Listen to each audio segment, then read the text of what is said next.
Selamat pagi, Bapak Ibu yang terkasih. Pagi hari ini renungan firman Tuhan, saya memberikan judul yaitu Yesus Pengacara Kita. Berawal dari sebuah film yang saya lihat, film tersebut bercerita tentang dunia pengadilan. Dan yang menarik perhatian saya adalah di mana saat sang pengacara selalu berusaha mati-matian untuk membela terdakwa, walaupun sering kali ia disudutkan, padahal bukan ia terdakwanya. Dan masa depan terdakwa sangat-sangat bergantung kepada pengacaranya. Kemudian dari sana saya teringat tentang sebuah ayat di dalam 1 Yohanes pasal yang kedua ayat yang pertama. Dikatakan dalam ayat tersebut, "Anak-anakku, hal-hal ini kutuliskan kepada kamu, supaya kamu jangan berbuat dosa. Namun jika seorang berbuat dosa, kita mempunyai seorang pengantara pada Bapa, yaitu Yesus Kristus yang adil." Di dalam terjemahan bahasa Inggris, kata pengantara dipakai kata advocate, atau yang kita sering dengar dengan nama pengacara. Mari kita lihat ayat yang semakin meneguhkan, yaitu di dalam Roma pasal yang ke-8 ayat 33 dan 34. Siapakah yang akan menggugat orang-orang pilihan Allah? Allah yang membenarkan mereka. Siapakah yang akan menghukum mereka? Kristus Yesus yang telah mati, bahkan lebih lagi yang telah bangkit, yang juga duduk di sebelah kanan Allah, yang malah menjadi pembela bagi kita. Nah, untuk lebih mengerti tentang ayat ini, saya rindu mengajak Bapak, Ibu, Saudara untuk sedikit masuk ke dalam dunia pengadilan. Di dalam ruang pengadilan minimal ada 4 pihak yang berada di sana, yaitu hakim, jaksa penuntut, pembela atau yang kita sebut pengacara, dan ada terdakwa. Dan di dalam proses pengadilan, jaksa penuntut akan mengeluarkan begitu banyak tuduhan, disertai data-data yang ia dapat untuk membuktikan bahwa si terdakwa benar-benar bersalah dan layak menerima hukuman. Sedangkan pembela atau pengacara akan menyatakan pembelaan dengan segala cara untuk melawan pernyataan jaksa tersebut.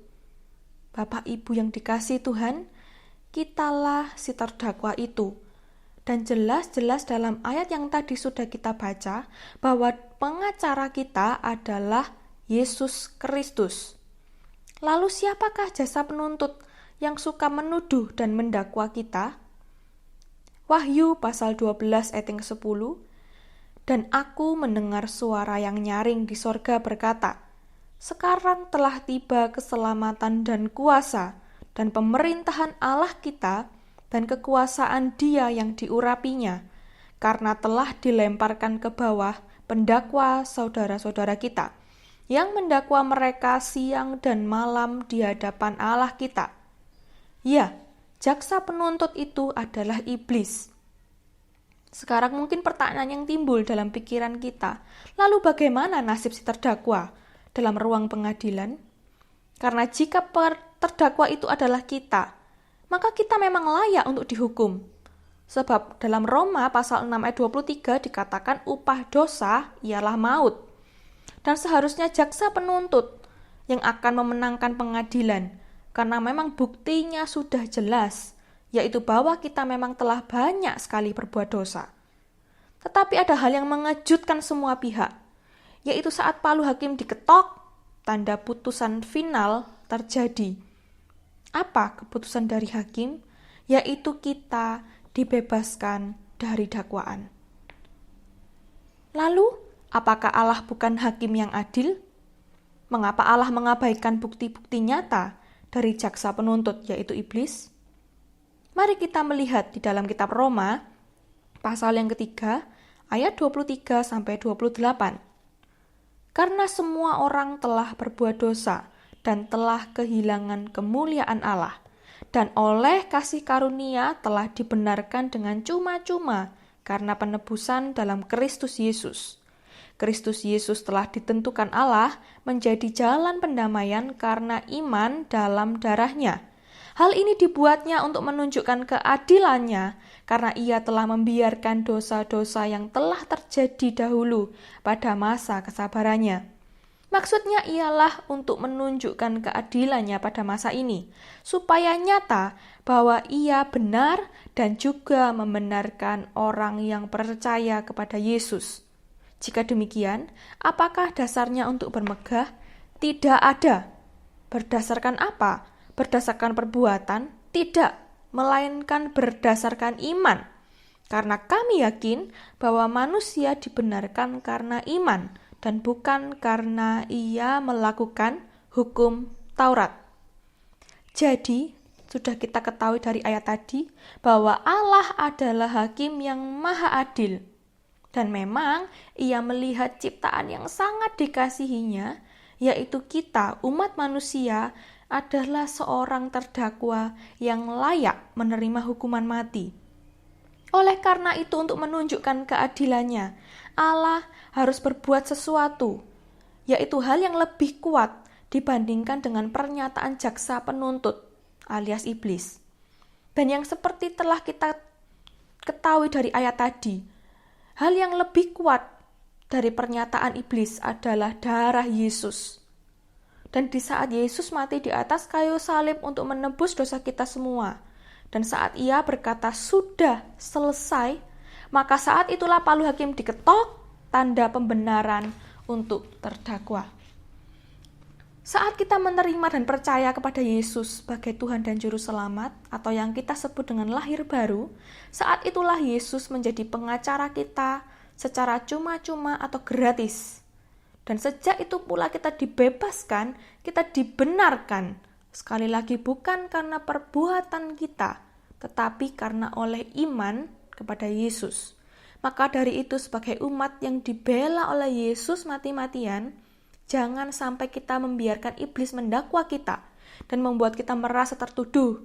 Karena iblis sering mendakwa kita dengan mengatakan bahwa kita tidak layak meminta tolong kepada Tuhan. Namun kita layak untuk dihukum. Tuhan marah kepada kita karena kita sudah berbuat dosa ini dan dosa itu. Tetapi pagi hari ini, mari kita lebih mendengarkan apa kata pengacara kita.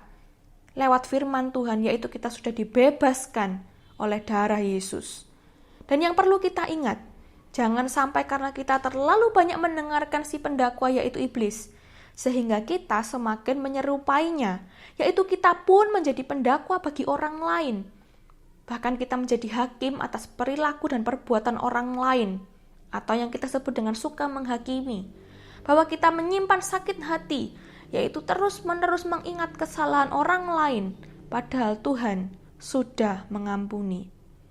Ayat penutup renungan firman Tuhan pada pagi hari ini, Roma pasal 8 ayat yang pertama. Demikianlah sekarang tidak ada penghukuman bagi mereka yang ada di dalam Kristus Yesus. Marilah kita berdoa. Bapa kami yang baik, kami mengucap syukur Tuhan karena Engkau telah mengirimkan Yesus untuk dunia ini, untuk setiap kami, sehingga kami dibebaskan, kami menjadi umat yang dibenarkan. Terima kasih Tuhan, bukan karena perbuatan baik kami, bukan karena pelayanan kami, namun hanya karena kasih karunia Tuhan. Terima kasih Tuhan Yesus, kami mengucap syukur buat segala hal yang Tuhan sudah perbuat dalam kehidupan kami. Di dalam nama Tuhan Yesus Kristus, kami sudah berdoa dan mengucap syukur. Haleluya, amin.